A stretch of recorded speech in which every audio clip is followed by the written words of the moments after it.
میں فلپائن کے رہنے والا ہوں، جہاں دور دور تک کوئی مسلمان نہیں دکھائی دیتا۔ یہاں کی آبادی عیسائیت کو ماننے والی۔ میری پیدائش بھی ایک کیتھولک عیسائی گھرانے میں ہوئی۔ میرے خاندان والے اکثر کٹر عیسائی ہیں۔ میں خود ابتدائی برسوں میں چرچ کی خدمات انجام دیتا رہا ہوں۔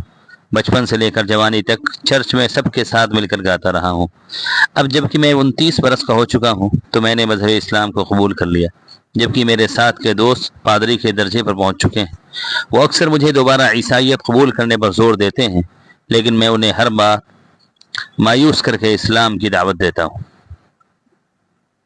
میں یوں ہی مسلمان نہیں ہو گیا، اس کے پیچھے بہت سے سوالات تھے جن کا عیسائیت جواب نہیں دے پا رہی تھی۔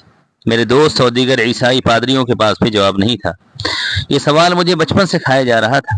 میں اکثر یہ سوال اپنے دوست و احباب اور دیگر پادریوں سے پوچھتا تو مجھے ایک ہی جواب ملتا ہے کہ یہ شیطانی خیالات مجھے راہ سے بے راہ کر دیں گے، اس لیے ذہن سے جھٹک کر دل سے نکال دو۔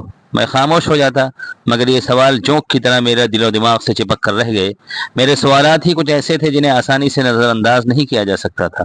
میرے سوالوں میں ایک سوال یہ بھی تھا کہ عیسائی مذہب میں ساری توجہ حضرت عیسیٰ علیہ السلام پر ہی کیوں مرکوز ہے، اس خدا پر کیوں نہیں جس نے حضرت عیسیٰ علیہ السلام کو پیدا کیا، پوری کائنات کو رچا۔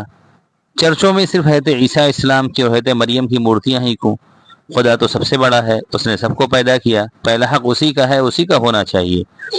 میرے دل میں یہ بات بھی اٹھتی تھی کہ کوئی انسان خدا نہیں ہو سکتا، اور نہ ہی کوئی انسان کسی دوسرے انسان کے ذریعے پوجا جا سکتا ہے۔ میرے ان سوالوں سے اکثر میرے دوست بھاگتے تھے اور مجھے ان سوالوں سے دور رہنے کی تلقین کرتے۔ میں تب بھی عیسائی تھا، پورے اہتمام سے چرچ کی خدمات انجام دیا کرتا تھا۔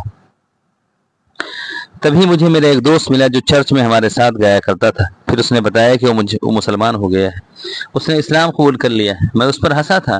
میں نے اس سے کہا کہ تم نے صرف اس لیے مذہب قبول کر لیا کہ تمہارا حضرت عیسیٰ پر عقیدہ کمزور تھا، اگر میری طرح مضبوط ہوتا تو تم اسلام ہرگز قبول نہ کرتے۔ مگر میں جب گھر آیا تب میں نے خود سے سوال کیا کہ میرا حضرت عیسیٰ اسلام پر عقیدہ مضبوط ہے کیا؟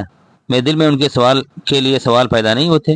میرے ذہن میں بھی سوال آیا کہ آخر میرا دوست مجھ سے زیادہ مذہبی تھا، بچپن سے چرچ کی خدمت کرتا آیا، آخر اس نے کیوں اسلام قبول کیا؟ اس کے بعد اس سے دوبارہ ملنے کا فیصلہ کیا۔ میں اس سے ملا، اس نے مجھ سے کہا مجھ سے سوال کرنے یا مذاق اڑانے کے بجائے خود اسلام پڑھ کر اس پر کوئی الزام لگاؤ۔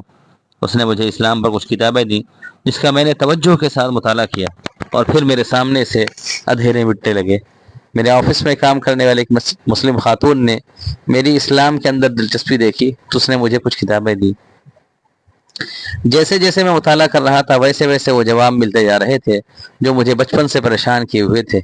اسلام نے میری ہر اس بات کا جواب دیا جو عیسائیت میں بار بار کوشش کے باوجود ہی نہ مل پائے تھے، اور پھر میں نے فیصلہ کر لیا کہ میں وہ مذہب قبول کر لوں گا جس نے میرے تمام سوالوں کے جوابات دے دیے، جس نے مجھے مطمئن کر دیا، جس نے مجھے میرے حقیقی رب سے ملوا دیا۔ میں نے اپنے اسلام قبول کرنے کے فیصلے کو اپنے گھر والوں کے سامنے رکھا۔ میرے اس فیصلے کو سن کر سب لوگ دنگ رہ گئے۔ میری بیوی اور بچے حیران تھے، جبکہ میری والدہ رو پڑی۔ میرے چچا غصے سے چلانے لگے، مگر میں خاموشی سے ان کا رد عمل اور ریئیکشن دیکھتا رہا۔ مجھے اس سے یہی توقع اور ایکسپیکٹیشن تھی۔ جلد ہی میرا فیصلہ پورے علاقے میں پھیل گیا۔ میں نے چرچ جانا چھوڑ دیا۔ اس کے بعد میرے کئی دوست، کئی رشتہ دار مجھے سمجھانے آئے، کئی لوگوں سے بحث بھی ہوئی، مگر میں ان کے سامنے اسلامی نقطہ نگاہ رکھتا رہا۔ انہیں سمجھاتا بھی رہا کہ آخر میں نے اسلام کیوں قبول کر لیا، کیونکہ مجھے لگا کہ وہ سچا دین ہے۔ لیکن اب بھی وہ نہ مانے تو میں نے ان سے ایک سوال کیا اور کہا کہ اگر وہ میرے سوال کا صحیح جواب دے دیں تو میں اسلام قبول کرنے سے باز آ جاؤں گا اور عیسائی بن جاؤں گا۔ میرا سوال یہ تھا کہ کیا حضرت عیسیٰ السلام نے کبھی خود کہا تھا کہ وہ خدا ہے؟ کیا انہوں نے خود کبھی کہا تھا کہ لوگوں مجھے پوجو، میری عبادت کرو؟ یہ ایسا سوال تھا جس نے سب کے منہ پر تالے لگا دیے، مگر ان کے دل میری جانب سے مکروہ ہو گئے۔ میری ماں اکثر روتے ہوئے مجھے سمجھاتی کہ میں غلط کر رہا ہوں، خدا مجھے جہنم میں ڈال دے گا جو وہ برداشت نہیں کر پائیں گی۔ ان کی اس بات پر میں مسکرا دیتا اور کہتا کہ انشاءاللہ مجھے جنت ملے گی۔ چند ماہ بعد مجھے میرا ایک دوست ملا، وہ سعودی عرب سے آیا تھا۔ اس سے بات کر کے مجھے احساس ہوا کہ وہ بھی مسلمان ہو چکا۔ میں اس کی باتوں سے مطمئن تھا۔ بہت سی نئی باتیں مجھے سیکھنے کو ملی اور میرا ارادہ اور مضبوط ہو گیا۔ میرے دل نے کہا کہ میرا فیصلہ غلط نہیں تھا۔ اب میں کلمہ طیبہ پڑھنے کے لیے پوری طرح تیار تھا، مگر میرے قرب و جوار میں کوئی عالم ایسا نہ تھا جس کے ہاتھ پر رعایت کرتا۔ ایک امام صاحب دور رہتے تھے، ان سے میرا رابطہ نہیں ہو پا رہا تھا۔ تبھی میرے دوست کا فون آیا، اس نے مجھے دبئی بلایا۔ میں دبئی گیا، وہاں ایک فلپائن کے ہی امام کے ہاتھ پر بیعت کر کے میں نے کلمہ طیبہ پڑھ لیا اور اسلام میں داخل ہو گیا۔